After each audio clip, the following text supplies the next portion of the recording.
Hello students, welcome to another English language class, and today we will be working on vocabulary and grammar. Specifically, we'll be tackling the question about how to report a scam to the police. So you saved up a lot of money and you're finally able to go abroad, and this time you've gone to Europe, and you think that a developed country is safe from scams, but you would be wrong. Those developed countries have a lot of money, so scammers love to go there. They know that the tourists feel safe, so the tourists will have their guards down. But not you, because you have watched this video and you are ready. So the scammers are going to try to tell us all sorts of things to get us to give them our hard-earned money, and we want to report everything that they say to us to the police, so the police can catch them so they don't disturb any more tourists. How are we gonna do that? Don't worry, I'll be teaching you all that. So let's start off with some vocabulary about flights. I will be presenting the vocabulary to you through a dialogue between the passenger and the check-in clerk, and then between the passenger and a flight attendant. Good afternoon. Is this where I check in for the flight to Berlin? Yes. Can I have your passport, please? Here you are. Thank you. Is that all your baggage? Yes, and I've got this bag for hand luggage. Is it small enough to take on board? It looks fine. Is it possible for me to have a window seat? I'm afraid we only have aisle seats left. Okay, never mind. Did you pack your suitcase yourself? Yes. Was your bag with you at all times? Yes, it was.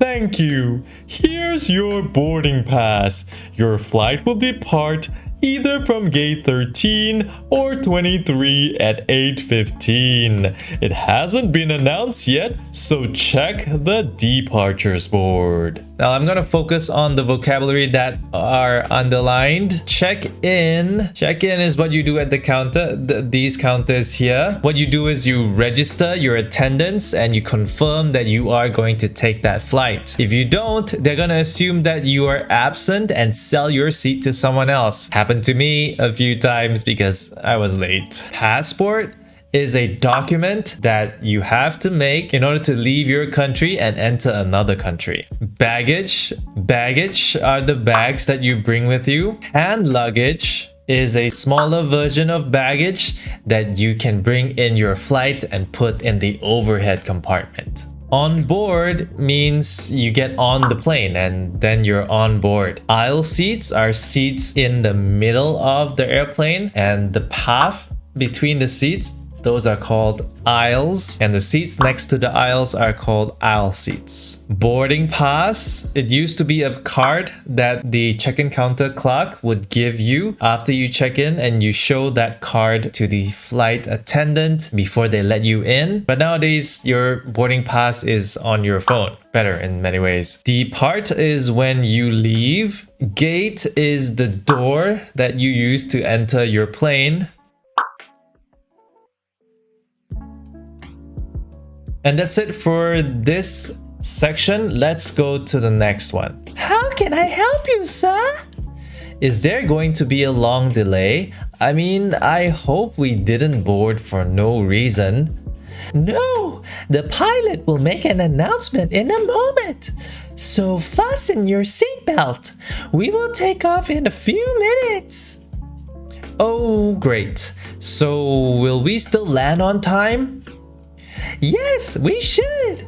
Our arrival time is 6:15 p.m. Alright, next let's take a look at the vocabulary. A delay is when your flight actually is scheduled to leave at a certain time, but at the last minute, the time has been changed to a later date. So let's say you're supposed to leave at 1 p.m.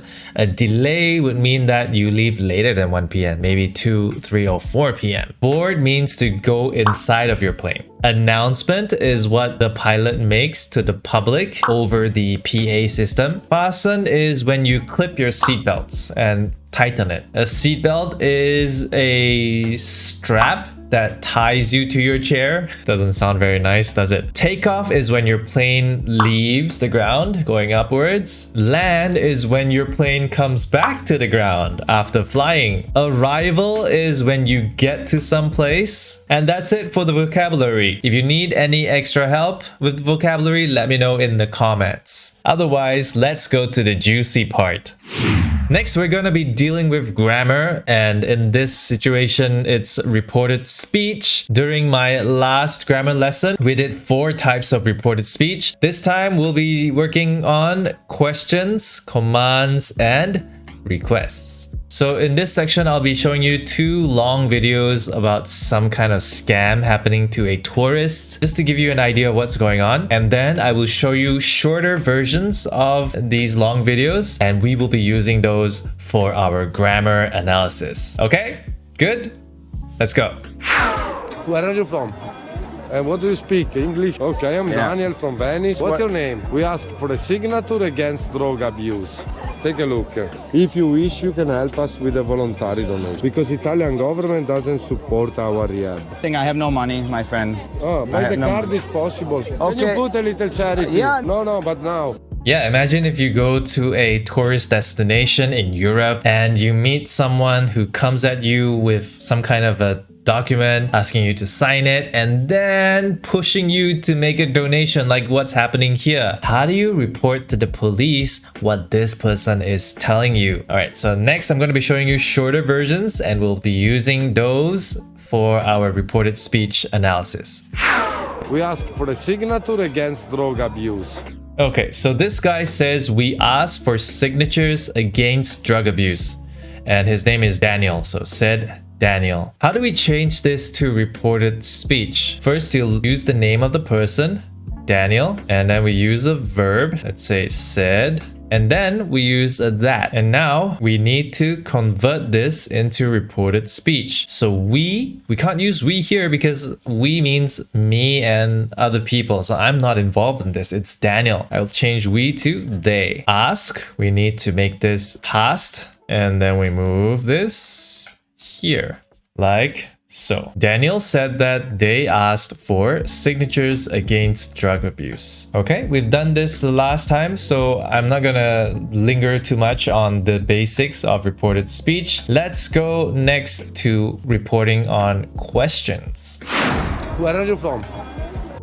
Where are you from? Asked Daniel. How do I change this to reported speech? So I take the speaker, I put him in front, Daniel, and I take the verb, asked, and in this situation he's asking me, ask me, where are you from? Okay, we need to change this into a reported speech for questions. So we move the you, which is an I'm reporting this, and he's asking you, which is referring to me. So I put it here after where. The R, we need to change this into past tense. So I was. This is what we get. Daniel asked me where I was from. Besides asked, there are other verbs that you can use. You can say wondered or wanted to know. Any one of these are fine. Let's look at the next situation. Can you put a little charity? Yeah. Can you put a little charity? Asked Daniel. Now in this situation, the question is a yes, no question. Still, we use the subject, Daniel asked, but the next word we can use either if or whether.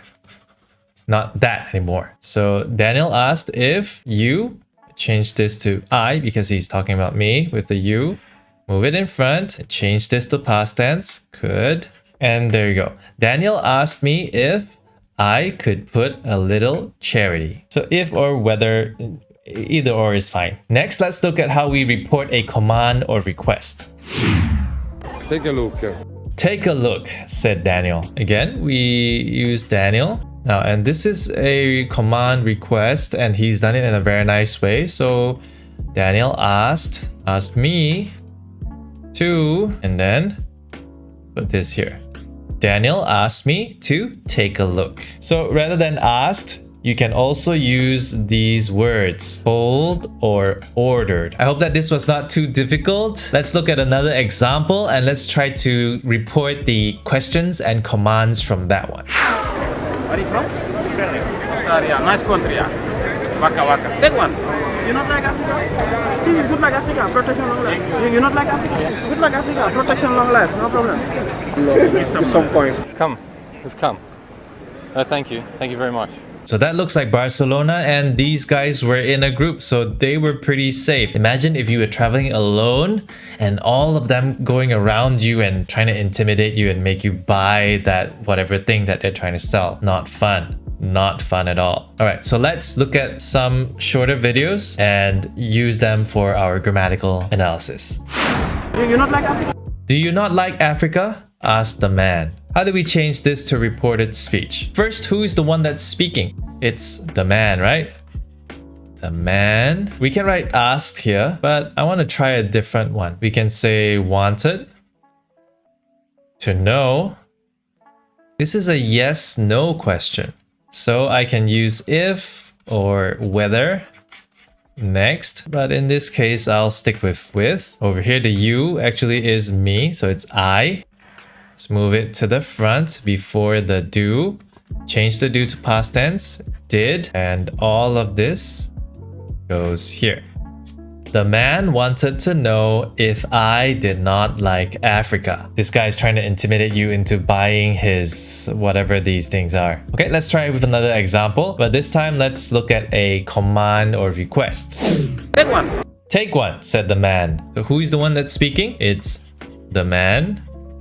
He was trying to do it in a friendly way. So the man asked me, and because this is a command, ask me to. And then whatever is here, put it here. The man asked me to take one.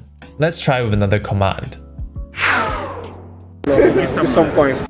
Give me some money, said the man. Let's change this to reported speech. Who is the one that's speaking? It's the man. He's not asking very nicely. He's telling her to do it. So the man told. This is a lady, so told her. And with commands, you need to use to give me, not me, but him.